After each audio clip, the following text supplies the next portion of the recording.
कदाचित महामहिम भूल रहे हैं कि उन्होंने क्या कहा था कि हस्तिनापुर की सुरक्षा उनका पहला उद्देश्य है। आपके धनुष से छूटा एक बाण हस्तिनापुर को महायुद्ध की अग्नि में झुलसा देगा, इसलिए आप इस युद्ध में सम्मिलित नहीं हो सकते।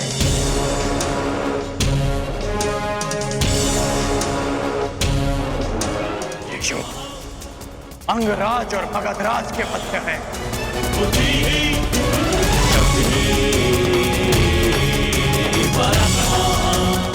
अंगराजगण युद्ध के लिए प्रस्तुत है। मगधराज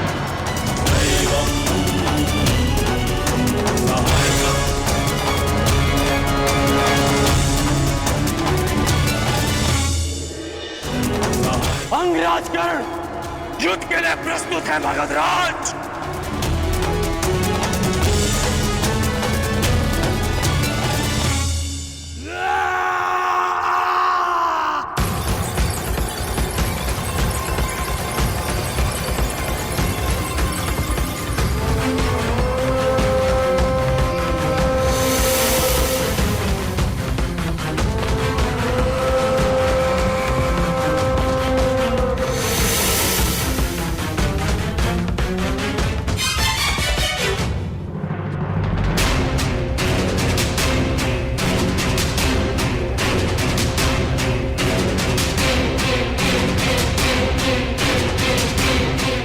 के लिए अपना शस्त्र चुन लो अंगराज।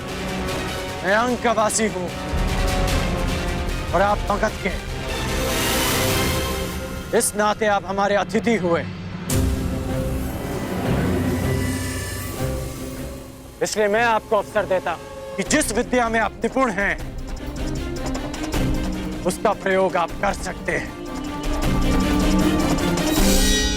तुम्हारी दृष्टि में मैं अतिथि हूं, किंतु मेरी दृष्टि में तुम शत्रु होकर, और जरासंध अपने शत्रु के सबसे प्रबल पक्ष को ध्वंस करने में विश्वास रखता है। सुना है धनुर्धारी हो तुम, मैं धनुष से ही तुम्हें ललकारूंगा।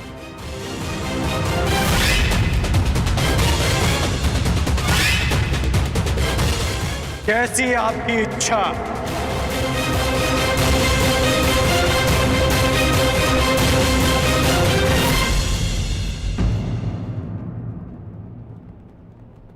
रथ प्रस्तुत है अंगराज।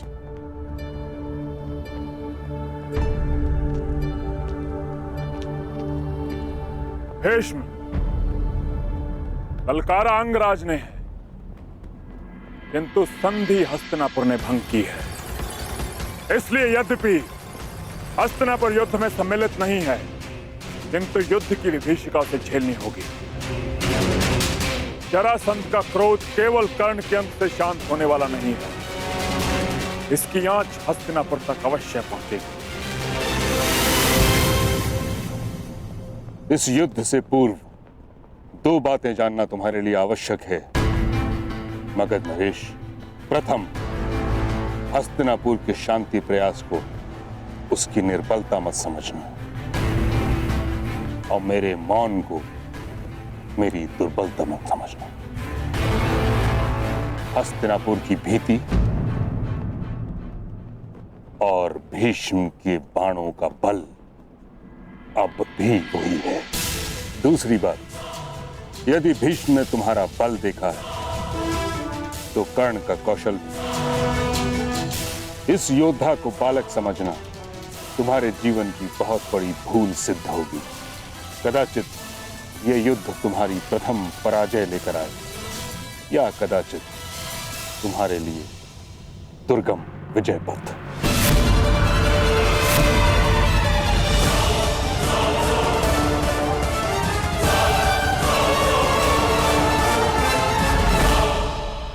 कर्ण, यह कहने की आवश्यकता नहीं कि तुमने संसार के सबसे भीषण प्रतिद्वंदी को ललकारा है।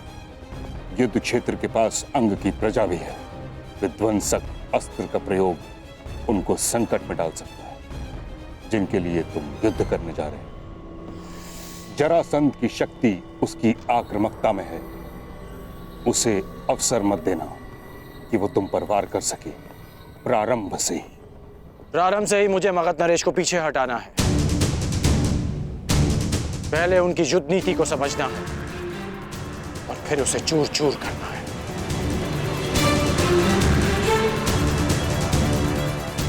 आप भूल रहे हैं मां महिम कि हम दोनों एक ही गुरु के शिष्य हैं। मुझे स्मरण है कर्ण, और तुम भी स्मरण रखना कि ये कोई रंग भूमि नहीं, वास्तविक युद्ध भूमि है। और तुम्हारे समक्ष कोई राजकुमार नहीं, संसार का सबसे विकट प्रतिद्वंदी खड़ा है। मेरा लक्ष्य केवल परिवर्तन है मां महिम। मेरा केवल एक ही शत्रु है, अन्याय, जो हर बार नए रूप में आता है, रंगभूमि में राजकुमार बनकर और युद्ध भूमि में मगध नरेश बनकर।